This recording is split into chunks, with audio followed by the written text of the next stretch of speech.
This moment is all that I've been dreaming of. Well, focus. Somewhere I feel it in my soul. One chance is everything we've waited for.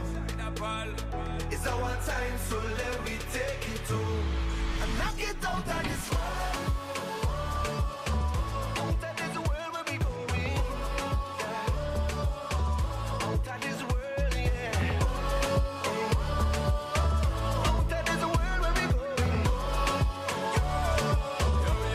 So come on, let me take it. Waiting and anticipating just to get a chance so we can be great kings. That time now wasting, no more debating. Today, our future creating. Here when we stating, we want the rating. Open a break. Let's bowl off this Tuesday edition of the SportsMax Zone with cricket. This segment is brought to you by Suzuki. Now the West Indies secured top spot in Group C of the T20 World Cup after beating Afghanistan by 104 runs at the stadium bearing their coach's name in St. Lucia. This happened on Monday night. Nicholas Pooran blazed 98 from 53 deliveries to push the Windies to 218 for 5 of 20 overs. That's the highest score so far of the tournament, with Johnson Charles contributing 43. En route to their massive total, the West Indies achieved the highest ever power play score, 92 for 1, in T20 World Cup history. The Vincentian left-arm pacer Obed McCoy, in his first match of the tournament, ripped through the Afghanistan top order with 3 for 14, while spinners Akil Hussain and Gudakesh Moti supported with 2 wickets each, as the Windies dismissed Afghanistan for 114 to win by a massive 104 runs and maintain a perfect record at the tournament. So here are the final standings of each group of the preliminary round. Group A having the Indians on top with 7 points ahead of the USA with 5, both advancing to the Super 8s, Pakistan, Canada, Ireland missing out. The Group B standings topped by Australia and Scotland, England, Namibia, Oman, the other teams contesting that group. England advancing from the Super 8s there. The West Indies and Afghanistan, the top teams in the Group C standings. West Indies with an unblemished 4-game record, topping Afghanistan, New Zealand, Uganda, Papua New Guinea, heading back home. And Group D, South Africa and Bangladesh, the top teams advancing, Sri Lanka, Netherlands and Nepal, the teams that failed to advance to the Super 8s, which start on Wednesday. Nikhil Uttamchandani now joining us via Zoom to discuss the blazing performance by the West Indies last night. Tremendous and efficient performance from the Windies, Nikhil, and an illustration that they enjoyed the different pitch conditions that they had in St. Lucia.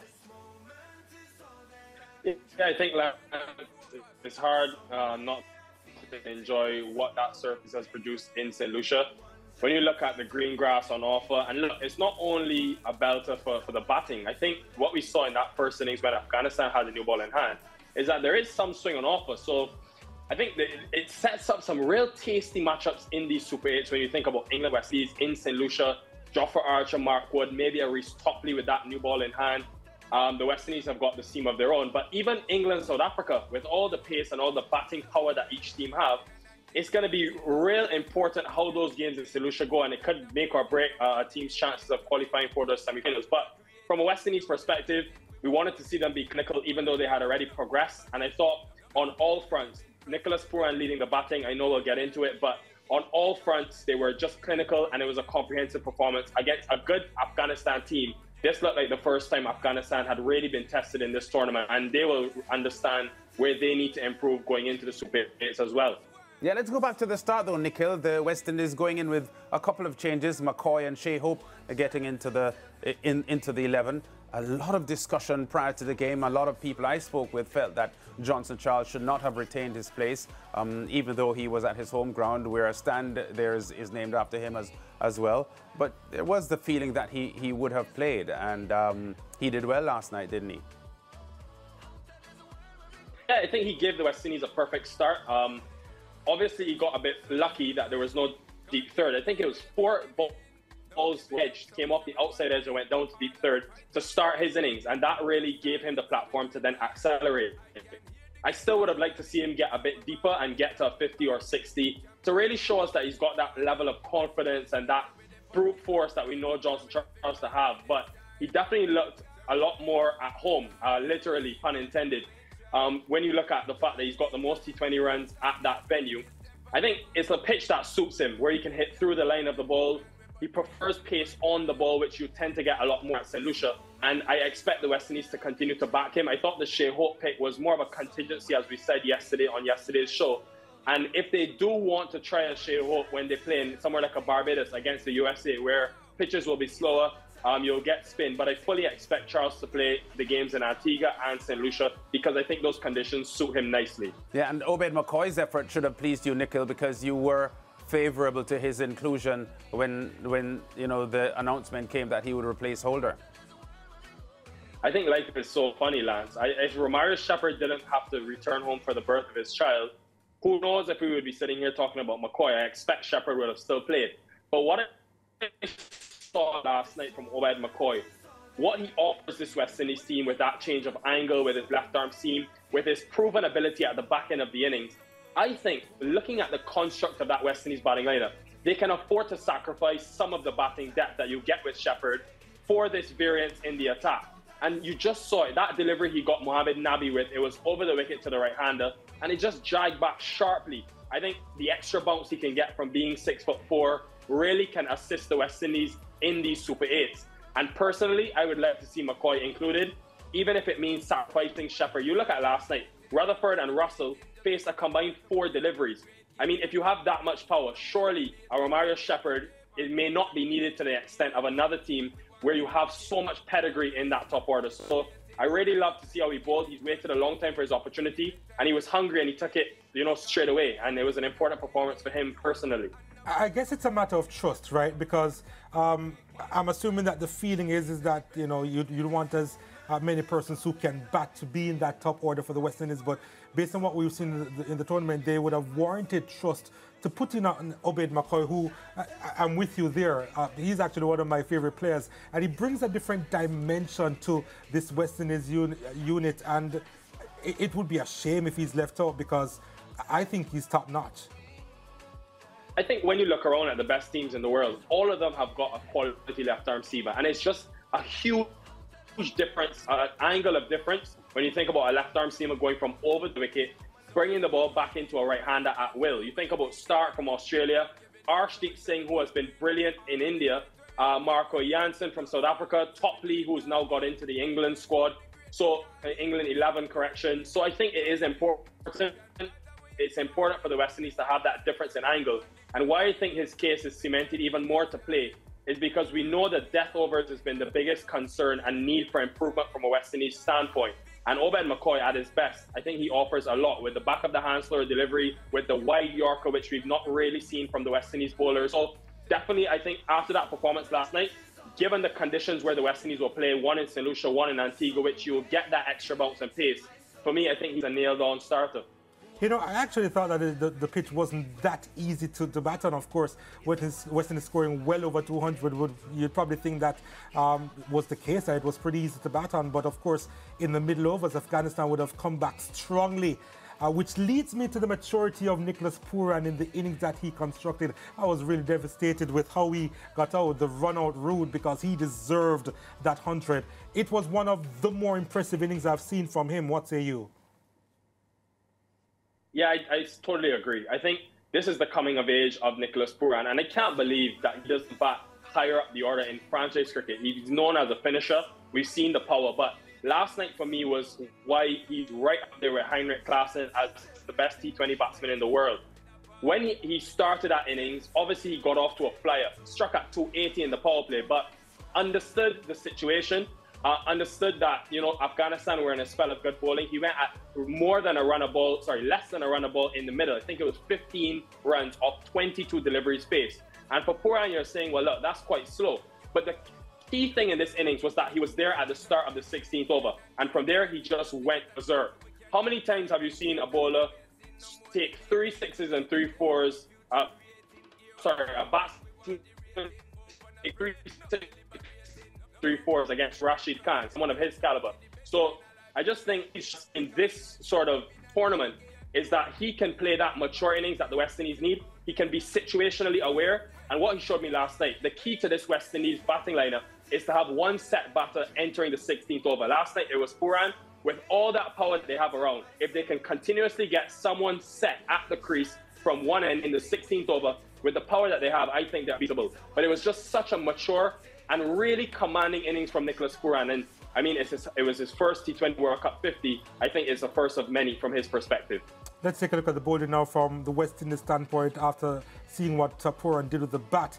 I guess you can consider it to be an easy total to defend, but Hussain again came to the party in such a big way for the West Indies with the ball, and he was ably supported by McCoy, who we mentioned before, and of course Moti, because those spinners, they really turn the screw on opposition batsmen, don't they?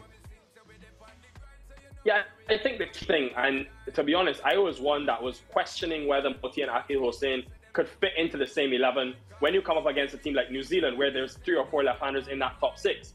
But what Darren Sammy and Robin Powell have ensured is that they're going to back Moti and Hussain because of their ability to bowl against left-handers and right-handers. And Akil Hussain, to bowl 3 overs in the powerplay, is the second time he's done it in the tournament. That is no easy feat. Probably barring Trent Boult, no one else in the world does that. And with that arm ball, with the swing that he's getting in the Caribbean, he's a handful. Then when you get through that battle, you've then got Gurukesh Moti, who's a much more traditional, conventional left-arm spinner. The push and pull, changes of pace. It really is difficult to contend with this bowling attack.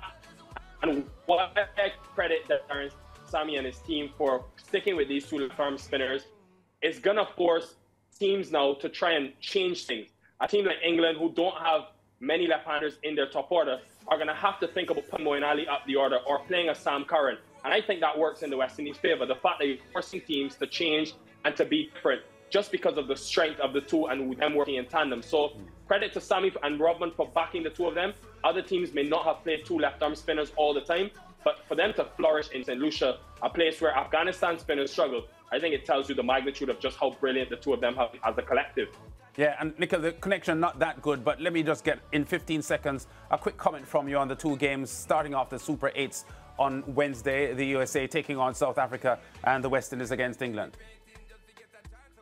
Yeah, the USA-South Africa one, USA have been valiant in this tournament in terms of their effort. I expect South Africa to win it though.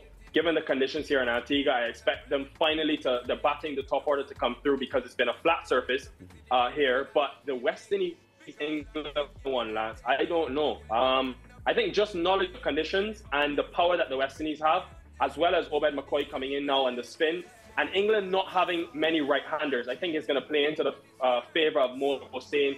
The West Indies did beat England last year. I'm sticking with the West Indies for that one. Thanks, Nikhil. I'm sure we'll get some more comments from you later on in the week on how the Super 8s start and continue for the rest of the week. Thanks, Nikhil. Great talking to you on the SportsMax Zone. Cheers, Lance. Can't wait. Yeah. All right. And Donald, a lot of the reviews of the West Indies performance last night, at least 2 or 3 of them that I read, suggested that the West Indies have made a statement that even though they may have been fancied by a lot of people to be a contender, the general narrative with the reports suggested that the experts are now convinced that they are legitimate title contenders. Afghanistan is not an easy team to beat. No, they aren't. Especially in this format of the game. And I was a little bit impressed because this was their most impressive victory, I think, of the group stage. And what they offered in terms of, even when things weren't going right, and that there were a few of us that it weren't going right. Well, for the that happens in T20 cricket, yeah. It does. But West Indies usually don't deal with it with the high-level maturity that we actually saw last night. Mature enough to actually still get over 200 runs, posting that imposing total in the end. And then to just finish it off professional with the ball, again, warrants a loud statement. The fact that someone was able to come in and still pick up 3 wickets, talking about Obed McCoy here, shows to the depth of their squad. And I suppose other teams looking on would be saying that that looks a little bit frightening. But West Indies, as I said before, and I think the key word here is the maturity that we have seen in this tournament has been impressive to watch, to be honest. Yeah.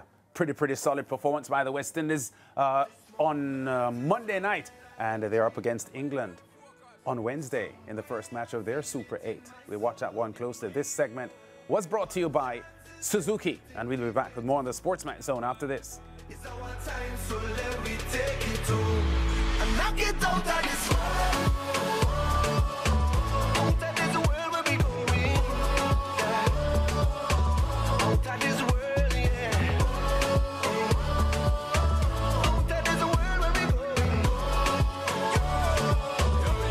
so come on, let me take it. Waiting and anticipating just to get a chance so we can be great kings. That time now wasting, no more debating. Today, our future creating. Here when we stating, we want the rating. Hope and I pray, enough deliberating. No plating, it been frustrating. So